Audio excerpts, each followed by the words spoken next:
საკალათბურთო კლუბ სოხუმს სერიოზული პრობლემები აქვს. გუნდი ფინანსურ კრიზისს განიცდის. გუნდის კაპიტანი ირაკლი შლაიძე აცხადებს, რომ ასეთ პირობებში ვარჯიში შეუძლებელია და კლუბის პრეზიდენტს დავალიანების გასტუმრებას სთხოვს.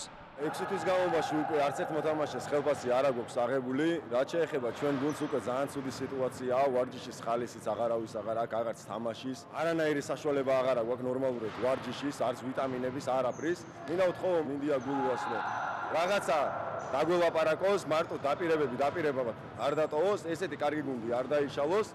სოხუმის რიგები უკვე დატოვეს ლეგიონერმა პეტრას ივანიჩმა და საქართველოს ნაკრების კალათბურთელმა ნიკოლოზ მეტრეველმა.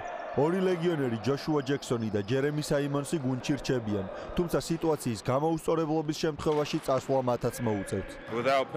6 თვეა ხელფასი არ მიგვიღია. ძალიან ცუდი სიტუაცია გვაქვს. მინდა პრეზიდენტს დახმარება ვთხოვო. ერთმა მოთამაშემ უკვე დაგვტოვა. ჩვენ ძალიან მაგრად ვთამაშობ და არ გვინდა რომ ჩვენი შრომა წყალში ჩაიყაროს. ფული აღარ გვაქვს. ოჯახები ყავს სარჩენი.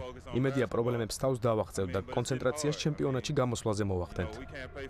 სოხუმმა მიმდინარე სეზონში დუდუ დადიანის მემორიალი მოიგო. ასევე იასპარეზა ქორქია საკანდელიძის თასის ფინალშიც. საქართველოს სუპერლიგაში მე-6 პოზიციას იკავებს. გუნდის მთავარი მწვრთნელი ვაჟა კვარაცხელია სიტუაციის გამოსწორების იმედს არ კარგავს და დახმარების მოლოდინშია. იჭებს ელემენტარული, აი კვებაზე ხო ზედმეტია ლაპარაკი, ელემენტარული სიარულით, აი გზაზე ტრანსპორტის ხარჯიც არ გააჩნია. ვიღაცა შეიძლება გამოჩნდეს ხრისტიერი ხალხი, რომელიც დაეხმარება გუნდს. ეგ კიდე რაღაც იმედი მაქვს.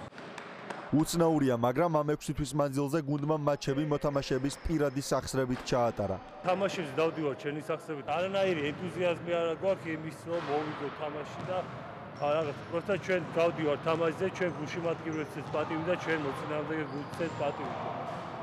თუ მდგომარეობა მალე არ გამოსწორდება, სოხუმი დაიშლება. საქართველოს ჩემპიონატს კი საკმაოდ ლამაზი კალათბურთის მოთამაშე და პერსპექტიული გუნდი გამოაკლდება.